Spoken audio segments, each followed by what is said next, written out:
ఎక్కడ దాచిపెట్టాలి, ఇంకా 100 రోజుల తర్వాత కూడా ఇంకేం చేయాలి, దయచేసి ఆలోచించాలి అధ్యక్ష. అధ్యక్ష, ఇవాళ ఈ ప్రభుత్వానికి ఎవరు ధన్యవాదాలు చెప్పాలి? 4000 పెన్షన్ కోసం ఎదురు చూసి విసిగి వేశారిన 46 లక్షల మంది ధన్యవాదాలు చెప్పాలా?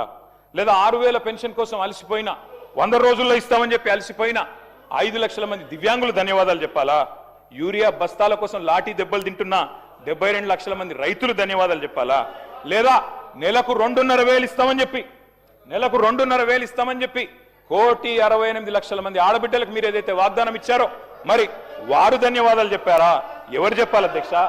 4000 నిరుద్యోగ భృతి అన్నారు, 2 లక్షల ఉద్యోగాలు మొదటి సంవత్సరంలో ఇస్తామన్నారు. మరి ఆ నిరుద్యోగ సోదరులు ధన్యవాదాలు చెప్పాలా?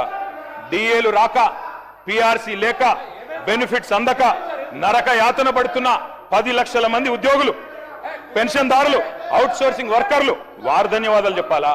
విషాహారంతో చస్తూ పురుగుల అన్నం తింటున్న లక్షలాది మంది విద్యార్థులు స్పీకర్ సార్, తప్పకుండా మా గౌరవ సోదర శాసనసభ్యులు మా ప్రభుత్వానికి ధన్యవాదాలు చెప్పాలి.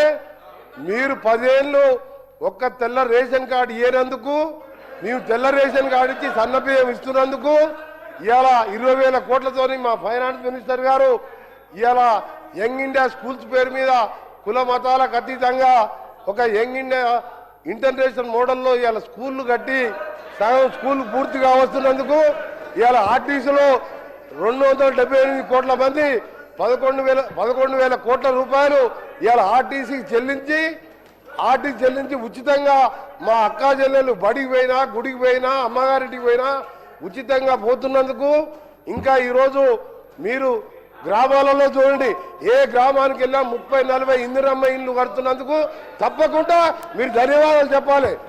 మీరు ఇంకొక విషయం, మీకు ఏం చెప్పాలి ధన్యవాదాలు? దళితుని ముఖ్యమంత్రి చేసిన ధన్యవాదాలు చెప్పాలా? 2 బెడ్రూమ్ ఇల్లు ఇచ్చిన ధన్యవాదాలు చెప్పాలా? మేము ఒక్కటే చెప్తున్నాం, కేటీఆర్ గారికి మేము చేసిన కార్యక్రమాలు చెప్పండి, మేము చేసిన మంచి కార్యక్రమాలు చెప్పండి, మీరు చేయవలసిన మేము చెప్తున్నాం. మేము స్పీకర్ సార్, మీరు ఒక నిమిషం వినండి, మీరు ఓపిక తెచ్చుకోండి, మీరు కొద్దిగా ఓపికతోని వినండి. మీరు గౌరవ కేటీఆర్ గారు శాసనలో వాళ్ళు ఇంటున్నారు, మీరు ఓపిక తెచ్చుకోండి. మేము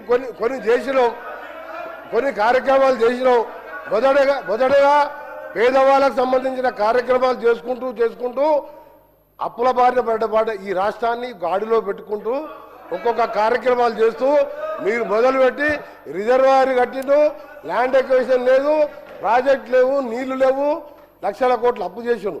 అవన్నీ కూడా సెట్ చేసుకుంటూ ఈ 2.5 సంవత్సరాల్లో 3,25,000 కోట్ల అప్పులు మీరు చేసిన దాన్ని బాకీలు కట్టి ఓ రాష్ట్రాన్ని గాడిలో పెడుతున్న సందర్భంలో తప్పకుండా మీరు ధన్యవాదాలు చెప్పాలి.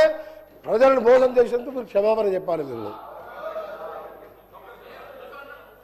కేటీ రామారావు గారు సార్ ఇవ్వండి సార్, మా శ్రీనివాస్ యాదవ్ గారికి ఇవ్వండి. రామారావు గారు మీరు మాట్లాడండి సార్, మా డిప్యూటీ ఫ్లోర్ లీడర్, వారు సీనియర్ నాయకుడు, మాజీ మంత్రి, ఇవ్వండి సార్ వారికి అవకాశం. సార్ 94 నుంచి వారు మినిస్టర్ సార్, వారికి అవకాశం ఇవ్వండి. కేటీ రామారావు గారు మీరు మాట్లాడండి ప్లీజ్. కరెక్ట్ కాదు కదా సార్. మీరు మాట్లాడండి. స్పీకర్ సార్, ఇస్తాను, మీ తర్వాత ఇస్తాను సార్. మాజీ మంత్రి, బలహీన వర్గాల నాయకుడు, హైదరాబాద్ లో పెద్ద నాయకుడు, మీరు ఈ రకంగా దయచేసి వారిని అవమానించకండి. దయచేసి వారికి మైక్ ఇవ్వండి సార్.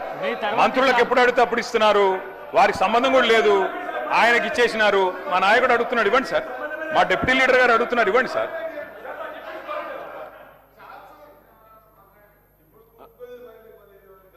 అధ్యక్ష,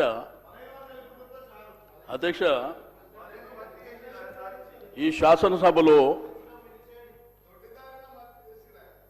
స్పీకర్ గారు అనేది ఒక పార్టీకి సంబంధించి కాదు అధ్యక్ష, మా అందరికీ స్పీకర్ మీరు.